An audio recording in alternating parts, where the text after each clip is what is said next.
Welcome to This is Menopause, the podcast where we explore the messy, magical, and often misunderstood journey of menopause and its unpredictable sidekick, perimenopause. Together, we're flipping the script, breaking the silence, and reclaiming the power in every stage of this transformation. We are here to rewrite these chapters to change her story. Welcome back to This is Menopause, Season 2, Episode 3. We are going to get trendy today. I'm Dr. Christy Goupet. This is my medical partner, Dr. Angel McCool-Pearson.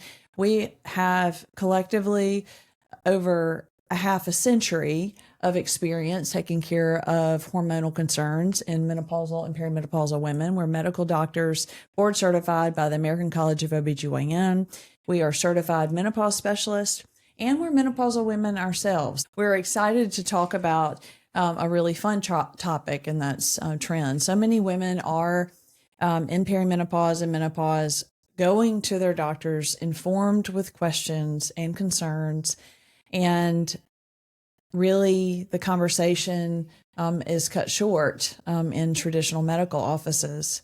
And that is sending women online into social media platforms for answers. And we want to talk about trends that are out there, trends that we have tried ourselves, and trends that we would never try, things that we're curious about, and really things that we're confident and stand behind in what we're doing. We are a couple of weeks late recording this. This is menopause, right? And we've both had some medical stuff happen in the last couple of weeks. We have almost all systems firing as they should today. So let's start with supplements. Ooh. How many texts have you gotten this week asking about supplements? Yeah, creatine. Yeah. I get a text about supplements quite a bit from friends and long-term patients. And, because a lot of my patients over the years have my cell phone number. Yeah.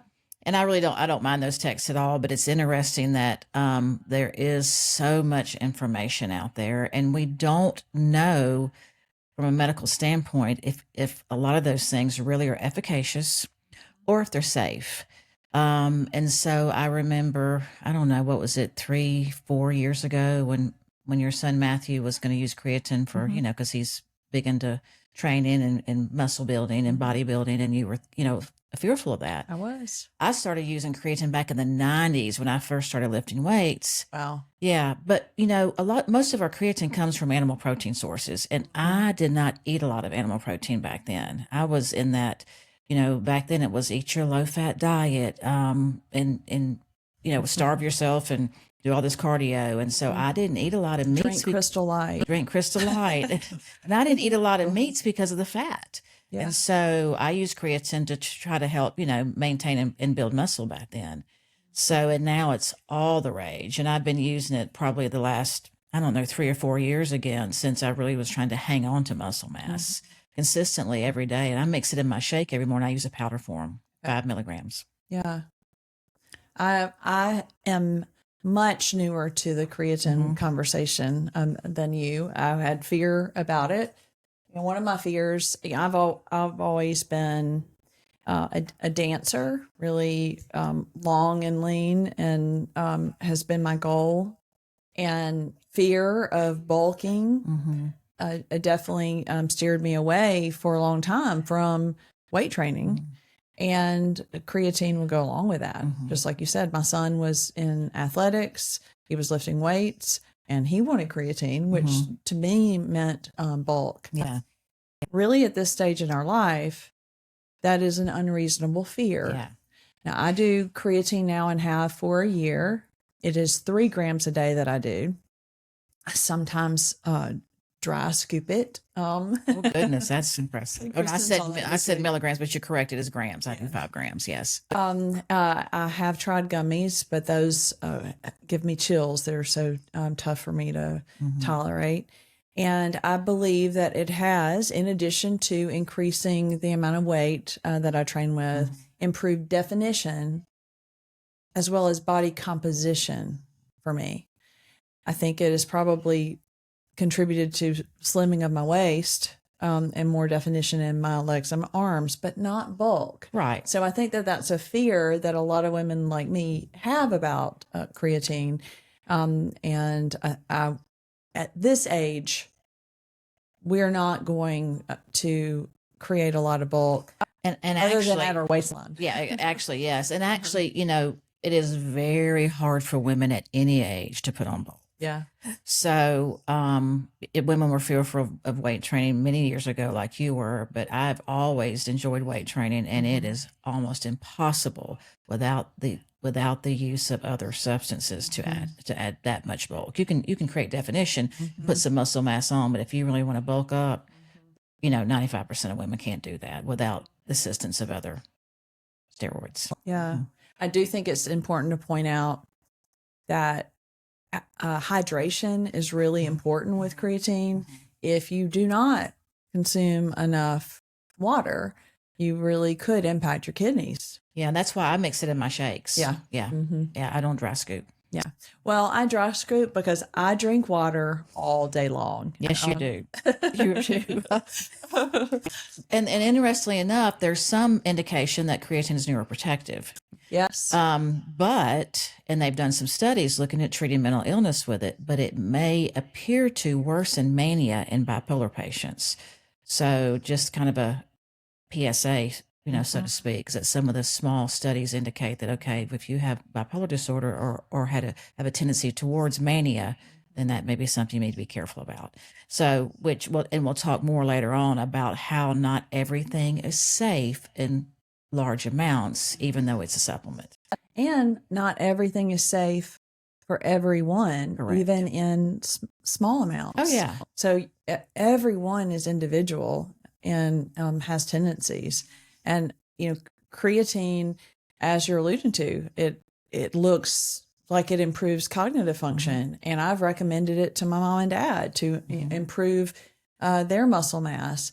But we're watching their kidney function very closely to make sure that they're okay. My dad was like me, he was a lifelong jogger and took anti-inflammatories for years before he probably ever had a basic metabolic blood test to show he needs to watch out for his kidneys. Yeah.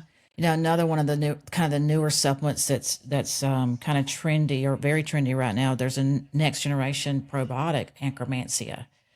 And it looks like it promotes GLP-1, which is very helpful for people, women our age, especially, that are having, developing insulin resistance as we age, but has to be used with caution in patients that have inflammatory bowel disease. Okay. So, because it works differently by the way it interacts with the mucin in the intestines. And if you're just an inflammatory bowel disease patient, you may think, oh, this is healthy for my digestive system because it's a digestive probiotic. But it's just a word of caution that you have to really do a deep dive into some of these supplements and consider your sources where you're doing a deep dive to make sure that they may be okay for you to use. Right. Everything is individual.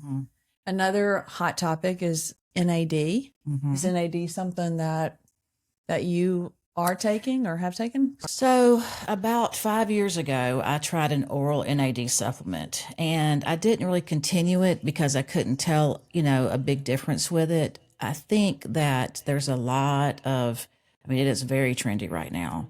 And I listened to Peter Attia and I listened to Andrew Huberman, and they had a whole podcast on NAD and NAD precursors and the way suturins work in mice versus humans. And that's kind of the pathway that NAD is useful at the cellular level.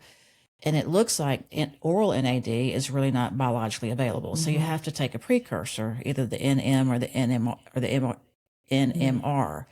But in the mice studies, they had to give such large amounts to see a difference that probably the doses that we're taking, even if, when I say we, the population are taking, even if they're using the IV component, may not be enough to really make a difference. That being said, it doesn't mean that it can't, be useful. It is kind of expensive. And I did want to read a quote. Peter Attia is kind of my go-to guy. Mine. And yeah, we both are big Attia fans. But, one thing he said was despite enormous interest and investment, the evidence supporting NAD precursors as anti-aging therapeutics remains surprisingly thin. Thus, while it certainly never hurts to keep an eye on emerging research on alleged longevity drugs such as NAD and NAD precursors, I wouldn't pin my hopes on these molecules as a means to a longer, healthier life. In the time we spend waiting for more compelling data, which may never come, we're better served sticking to the tried and true tactics of exercise, nutrition, quality sleep, and emotional well-being. So I just, that's kind of my take on NAD is maybe it's going to be helpful. And, like he says, we probably may never get more data. But in the mice studies, they had to give those mice large amounts, almost equivalent to their weight. So it supposedly takes a whole lot to make a difference at the cellular level. So NAD is something to stay curious about. Very. It makes a lot of sense that it's important for aging. And so fighting some of the physiology and chemical changes of age could be addressed with it, but we're probably a ways off. It's not the fountain of youth. Right. Yeah. Absolutely. So let's move on to another hot topic, and that's lion's mane. Oh, yes. Do you take lion's mane? So I have some lion's mane, and I'm terrible with supplements. I have to admit, even when I was pregnant, I was terrible with my pregnancy prenatal vitamins. But lion's mane studies are small, and there's really no long-term safety or efficacy data. But it looks like it probably is in doses of 1 to 3 grams a day, may be helpful for stimulating neural growth, helping with cognition, anxiety, depression. The studies are small, so and we may not have any more than what we already have, but they're they're looking at it as a natural supplement. But I think it's probably safe in 1 to 3 milligrams a day. It sits in my drawer, and when I look at it, I think, oh, maybe I should take that today. Something to stay curious about. It is. And I mean, there are some small human studies. So this is something I do. Yeah. I do it every day. So I do take it in a supplement in addition to other adaptogens. So these are proposed to improve neuroplasticity, which is the ability of our brain to heal and change and grow in favorable ways, which is something that declines with age. And my kids make fun of me because I drink, mushroom juice. But I often replace a glass of wine in the evening if I'm cooking dinner. I don't do that often, but when I'm cooking dinner or laundry or loading the dishwasher with an adaptogen and lion's mane little mocktail. And I know for certain it does not give me a hangover. It doesn't add to hot flashes and night sweats. It doesn't create any headaches. And I actually think it gives me a little spark. So that's very anecdotal, but it definitely makes me feel better than a glass of wine does. And you sleep better. And I sleep better. Which is key. Critical. Yeah, very critical. Yeah, and I think it, just like any other psychoactive substance, and I put alcohol in that category, we have a tendency to think that things like that are relaxing for us. And not to get off on the THC or CBD tangent, but things like that actually may make sleep worse, even though we initially think we're relaxed, we're going to sleep better, and maybe we do doze off and fall asleep more quickly. Yes. It just doesn't play out over the long-term 8-hour course of the night. Well, that is not something that I've seen as a problem with lion's mane, my adaptogen, Your mushroom juice. Exactly. Yeah. My kids can keep making fun of me. They got to find something to make fun of you about. There's a lot to make fun of me about. When speaking about sleep and supplements specifically that are helpful for sleep, magnesium really comes to mind. And I take magnesium and have taking two forms at bedtime, glycinate and magnesium threonate, that I think are helpful for me. Are you taking magnesium at bedtime? Sometimes I take magnesium threonate, or I take L-theanine, and then Apogen is another one that I mix in there sometimes. Sleep has always been an issue for me, not falling asleep, but staying asleep. And I think some of it has to do with our history of being on call and delivering babies and we wake up, very easily. But especially as we age and, hormone levels start to fluctuate and fall off, it became a big problem. So my progesterone in the evening is a big thing that I do not miss. Even if I get in the bed and forget to take it, I get up, or my husband gets up and gets it for me. So that's usually happens. He's a sweet man. He is. And he wants to make sure I sleep. Cause he even started wearing CPAP so I could sleep, because I'm so sensitive to noise during the night.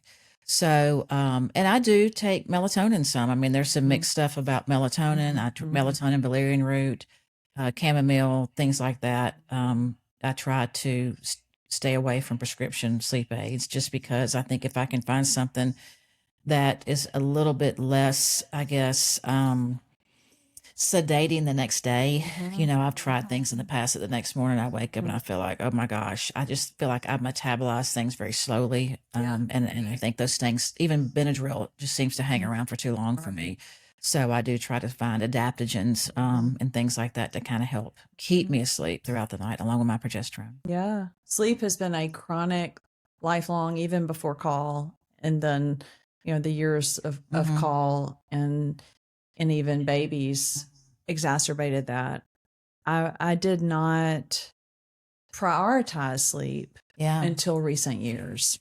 We really came of age in a time period where sleep was for when you die. That's what I have a good friend that still says that, sleep when you're dead. And I'm like, I'm going to be dead sooner. Exactly. Exactly. I mean, we really came of age with that mentality. So it has taken a very conscious effort to prioritize sleep. And I take progesterone as well, which has been really, really helpful. I think Unisom, old school Unisom, is a really safe option, but I have dry mouth even with that. So sleep is really important, and I encourage women to prioritize it. It is not a weakness.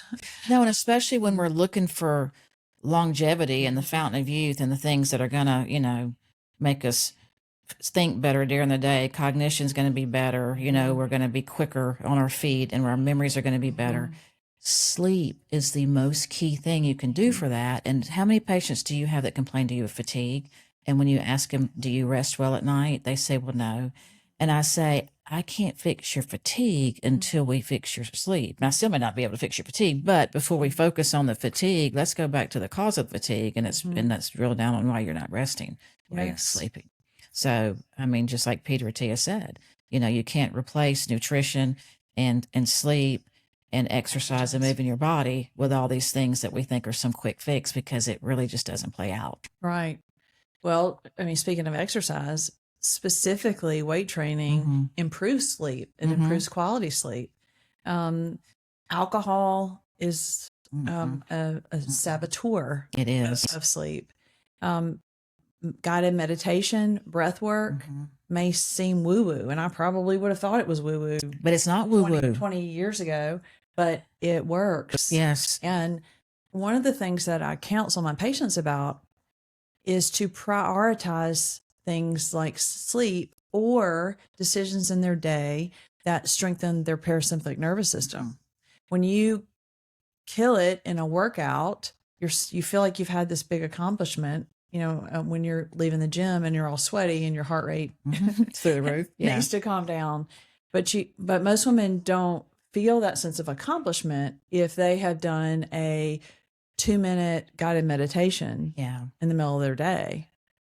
But strengthening that balance with the parasympathetic nervous system and the sympathetic nervous system, which is the fight or flight, is a really important thing, and breath work can do it. So even if it seems like a lazy thing to do, Deep breaths in through the nose, deep breath, like all the way to your belly button, and a slow, intentional exhale to completely empty out the lungs, almost like a crunching.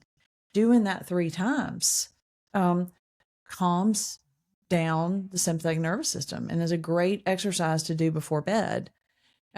So lifestyle considerations can really help with sleep. These phones, Oh yeah, blue just lights, are big sleep saboteurs.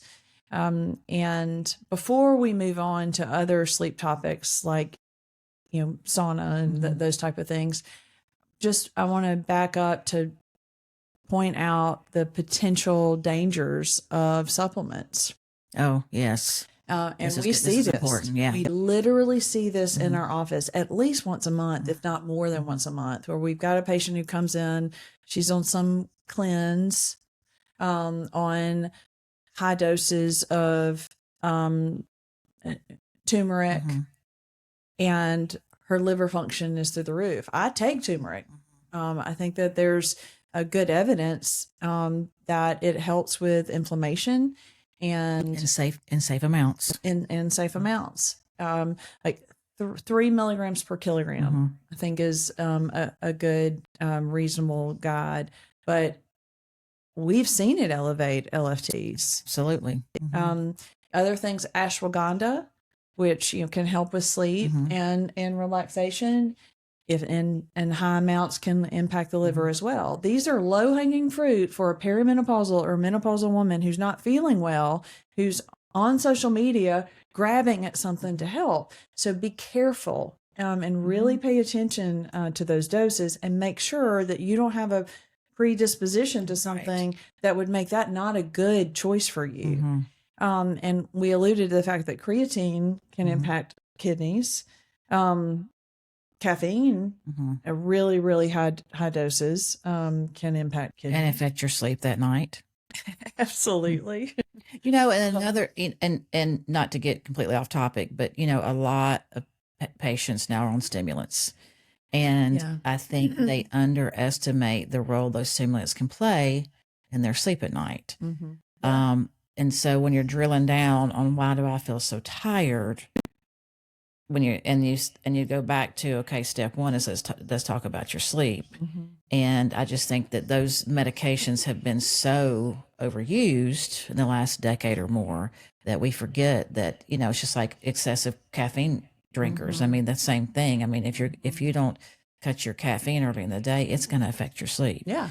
If you're taking a stimulant at 3 o'clock in the afternoon, even though it's lower dosage, you're probably going to have your sleep affected by it. I mean, otherwise you're just chasing your tail of, okay, I'm doing something to get me to awake. I'm doing something to get me. It's like the uppers and the downers back in the 60s and 70s, Exactly. And that's not good for anybody's brain.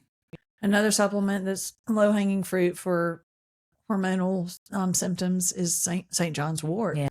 It can impact kidney function as well. It has some interaction with other prescription medicines too. It does. Some supplements that I do take are omega-3 fatty acids. I take Nutrafol. Even though the randomized control trials of Nutrafol were sponsored by the company, and it would be nice if we had data that was not, but that's what we have. It is strong evidence. It takes time, 3 to 6 months to see it. And it is 4 pills a day, but it's a lot. I do choose to do that. So those are supplements that I incorporate. And I think that, as I mentioned before, I've recently really prioritized sleep. And another topic is using devices like Apple Watches or Fitbits or even Oura Rings to track measurable indices and help us to kind of follow how you make a change in what your body's response is. So that has been helpful. And I think that is part of the reason that my sleep is better. And I have not done it all at once. So with, the changes that I make, I try to be really intentional and slow with those changes so I can see, okay, is magnesium Right. Really helping me. glycinate working? And I can identify the alcohol variable and see its impact. So I used the Apple Watch for many years, and it was helpful when my kids were at home. In the middle of my clinic day, I would be able to kind of identify if they really acutely needed me. And I felt like that was a really beneficial thing for me. Once the kids left the house, I found that Apple Watch was making me feel like I wasn't getting enough done, despite the fact that I'm running on a hamster wheel. Exactly. Yeah. So I made the change this past year from the Apple Watch to the Oura Ring, which is less disruptive in my days, and I don't think kind of adds to my underlying, baseline of anxiety, and it's easier to sleep with. So the Apple Watch was not something I comfortably slept with, and the Oura Ring has allowed me to do that. Have you ever used any devices to track? No, when I was doing endurance training, I wore a heart rate monitor. Because there were, back then we were trying to, depend on what days we were in our training towards whatever race we were doing, we would stay in certain zones with our heart rate. Yeah. But I found that to be almost data overload for me. I do better just knowing how my body feels, knowing what my breath is. I don't like having data that I can't really, if I wake up the next day and I say, oh, I slept 8 hours, but only 2 of them were good sleep, then I'm like, okay, but what am I going to do about that? So I just, my husband loves data. So he's got his Garmin all the time on. He would wear a heart rate monitor. He doesn't have an Oura Ring, probably because he doesn't know what an Oura Ring is, or he would have one. But I used to tease him when we were doing triathlon together, and part of your time during your race is spent in transition. When you're transitioning from the swim to the bike to the run, and he was so focused on making sure all his data was working. His Garmin was hooked to his bike and it was on before he moved. I would be like, "Are you gonna smoke a cigarette while you're sitting there too, or what?" I mean, come on, this counts in your total race time. So that's how big of a data collector he is. But I'm not, that's just not my, I don't. Well, it's working for you. Yeah, I just go based on, how my body's responding. Yeah. I know when I wake up the next morning if I slept well or not. Yeah. I can feel it. I think that one important point here is paying attention. So you're paying attention to the feedback your body gives you.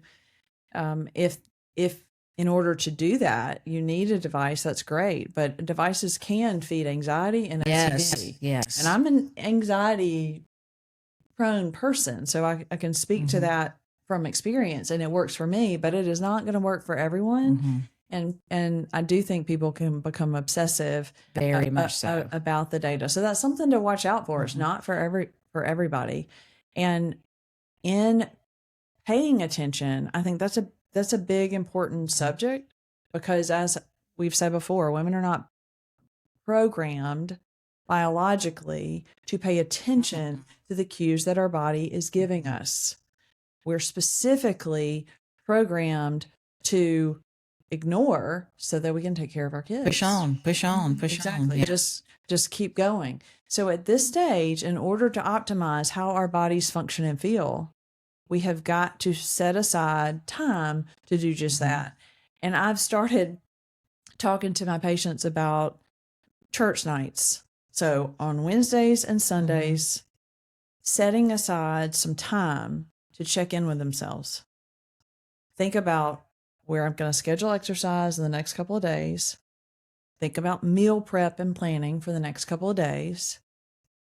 Check in with how her body is feeling and what changes that she's made recently that might have impacted or changed it, so that you don't end up with an entire cabinet full of supplements that you no longer even remember why you're taking, because you haven't been making these assessments along the way. So I think Wednesdays and Sundays can be a good, easy thing to remember to do that and pay attention. Because how many patients have a drawer full of supplements and they come and they say, well, I tried this, and this, and this. And they don't even know why.